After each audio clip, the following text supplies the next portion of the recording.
really far ahead early on.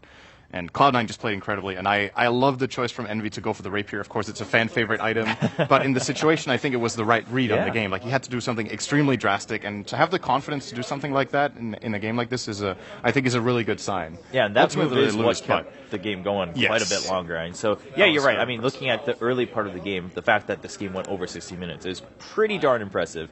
On the side of Cloud9. But unfortunately, the bottom line result is that LGD do take the 2-0, so they'll get 3 points. We do have some updates from the other matches. Of course, we do have Complexity getting the 2-0 against MVP Phoenix, and Fnatic and Secret splitting 1-1, so they only get 1 point each. Oh, yeah. Yeah, that's... That second game, though. Yeah, Fnatic Secret. We obviously didn't get to see it because this game went so long, so we didn't... I don't even know if we have many highlights for that game. That game was an absolute but, I mean, we do have many more matches to get through, but of course you can catch the VODs if you haven't seen it, so that's something to look forward to. I've heard it was pretty crazy. We caught some glimpses of it. You guys were watching on that side. I'm pretty sure Winter would like to talk briefly about the game because he knows why the game was so one-sided, because he knows Fnatic very well. Mainly, I feel what happened and went wrong for Secret is whenever you play against Mushi's team in general, they tend to have this tendency whenever they beat a much stronger opponent, they trash you in all the 3 lanes. All the players are really good in the lanes, and what happened was, I think they did a Bloodseeker off lane. I didn't really see the laning phase, but he has as much net worth as the safe laner. After 10-15 minutes, there were 3 on par on the net worth. So that is a classic Mushi type of team game. They win all their lanes and they trash you. Yeah, that is pretty much exactly what happened. Secret wasn't able to come back from that game too, so they do tie at 1-1. So that's our first set of matches.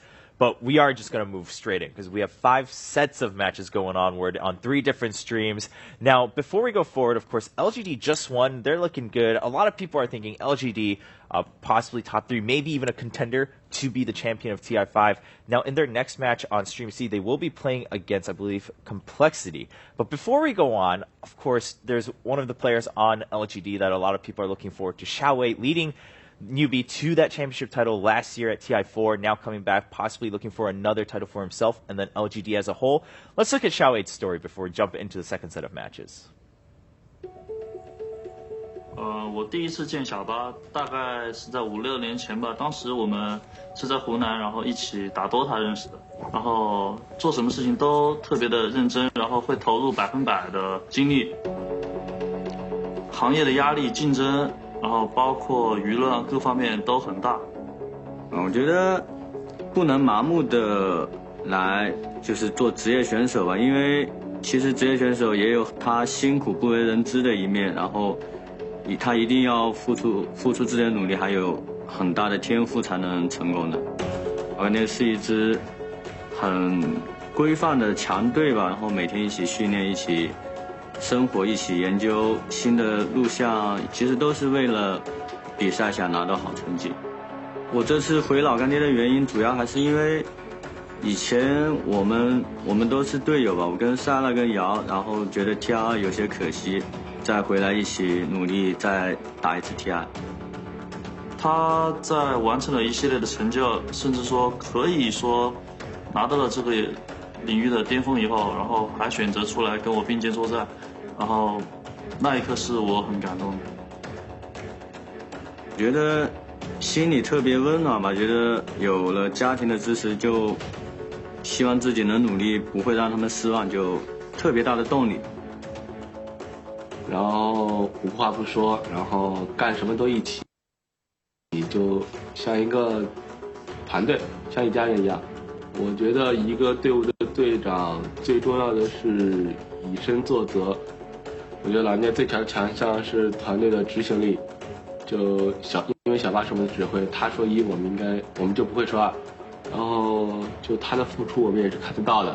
小巴是气场蛮强的一个男人，然后作为队长来说的话，队友们都很信服他，然后很靠谱，所以之后在生活中打 Dota 也是蛮令人信服的一个好朋友、好兄弟嘛。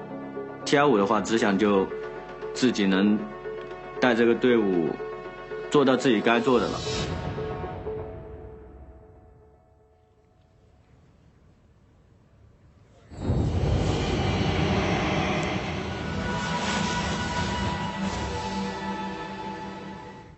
So Xiaowei returning to LGD, trying to lead old and new teammates to a championship title here at TI5.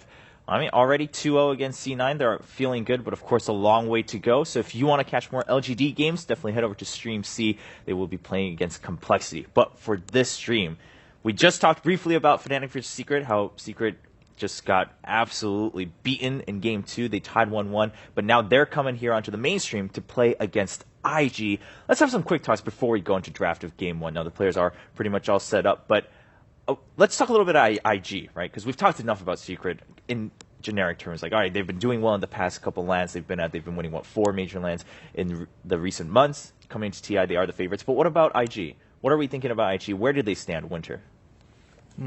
At the moment, I feel sometimes it's like C9, sometimes they don't show up. Like, it's the same for IG. Their draft sometimes seem very uncertain and they have no direction in the draft, but sometimes they are able to pull everything together and get the whole team rolling. I feel the main and strongest point of the team is the 2 supports, Tron and Faith.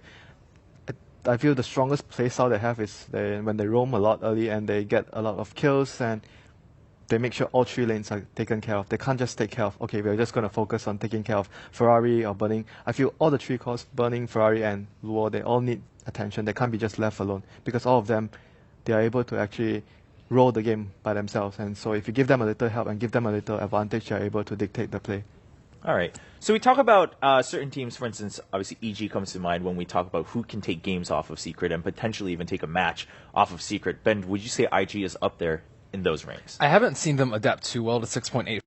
I think their team actually doesn't have any new blood, which is very unusual for a top team. They have 5 legendary players, and I mean, none of them have like recently come up within the last year or so. Luo, Chuan, Faith, Ferrari, and Burning. Of course, everybody knows about Burning and Ferrari. And I would say that a couple of them have like adapted real well to this new patch, but as a whole, I just haven't seen it. At the beginning, they looked really good picking up Solar Crest and Glimmer Cape before it was like supremely popular, but sometimes they fall back to like a Carry Naga, which, as an experienced team, you want to fall on strats from prior eras, but I think they do that a little bit too much.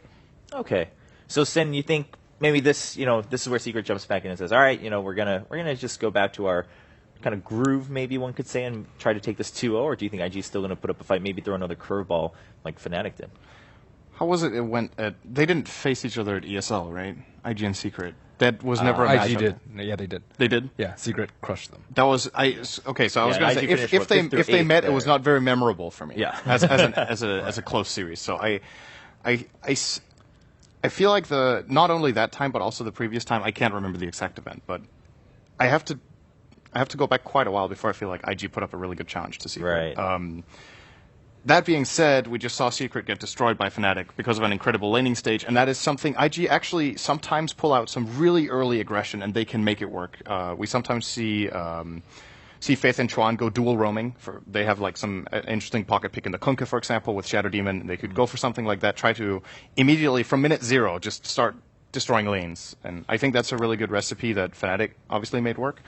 If they do that, I think they have a good shot. If they play like Ben said, the standard strategies of IG, and they just try to slow play, I think they're going to lose 2-0. I think they need to do something a little different.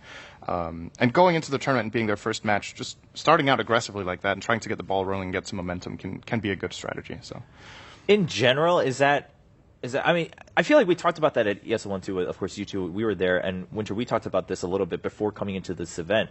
But just because Secret is so stable and they're so consistent, oftentimes the strategy that comes up to beat them is to be aggressive early. But I mean, is that really the only method that is kind of known right now? I think it instills a lot more fear in your opponents when you dominate in the lane and you dominate the whole game. I think like a slow kind of back and forth win like LGD, it's not super scary for future opponents. Like if you're up against Fnatic, they're like, oh my gosh, did you see what they did to Secret? Right, but if you're against LGD, it's like you saw what they did to Cloud9, but you're not going to be like super scared of it. So I think the level of fear and mentality that teams have going in facing Fnatic is it's really something to worry about.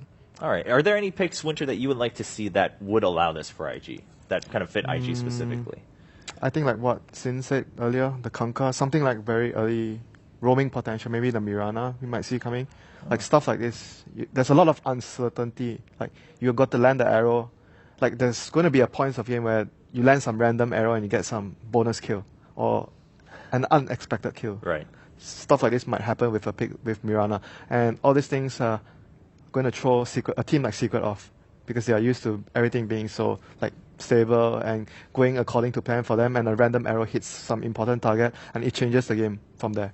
All right, well, we're about to find out. Draft for Game 1 is ready, so we'll continue discussing it as the draft pans out. Secret coming off of a 1-1 tie with Fnatic, and of course IG now entering their very first match of TI5. Top 16 in the group stages, and we do have the whole best-of-2 system, point system. 3 points for a 2-0, 1 point each for a 1-1, and then 0 points if you lose 0-2 for each one of your matches. So this is pretty important. Seeding into the main stage event, you obviously want to start in that upper bracket. Well, let's jump in. First two bans, not too surprising. Tusk and Lash, I think, for any team. Generally, we're more surprised if either of those go through for kind of a niche ban or whatnot. But going forward, certain things we've discussed earlier, right? Undying has come up quite a few times.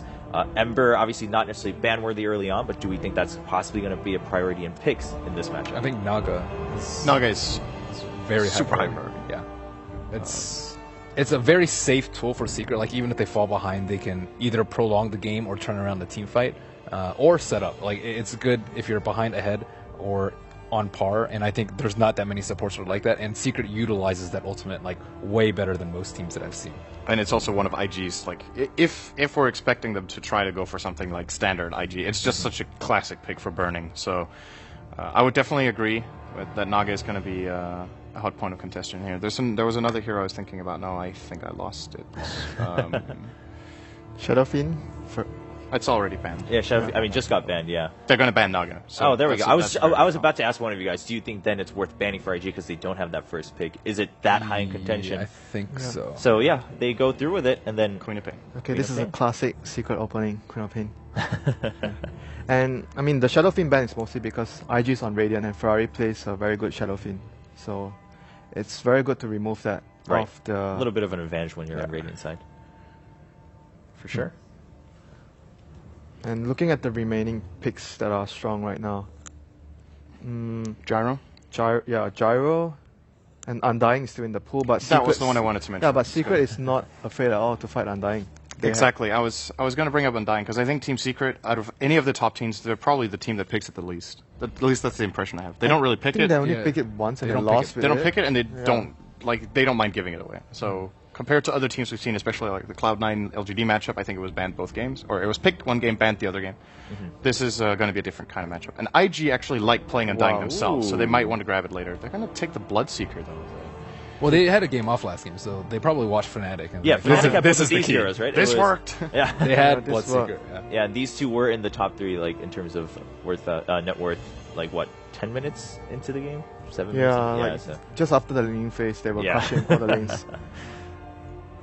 So maybe trying something that they saw just worked. And it's a good hero to catch out a mobile and blinking hero like Quap. But there's a way you can actually dodge the rupture damage, right? I saw a video on it. Like, you have to blink and move. Yeah. Oh. It's 1300 range and 0.25 seconds. If you move more than 1300 range, then you can actually... It doesn't do it. So or else you could like TP. But Quap's Blink is the only blink that can do it. Is it difficult to do it every time you get rupture? No, because Quap's Blink is 1300 range max, and it doesn't have the 4/5 roll. You just need to click move a little bit first and then blink. You usually blink first and then click move. Or click, okay. Yeah. Okay. So the 0.25 second interval like starts as soon as you blink. All right. She's the only hero that can actually do that. Now, Dazzle is an interesting matchup for this for a couple of reasons. First of all, they take it away. We've seen teams like to play Dazzle with Gyro. So that's not going to be an option for IG. And it's a nice hero in general to have against Bloodseeker in your lineup because the way he thrives is by other lanes taking damage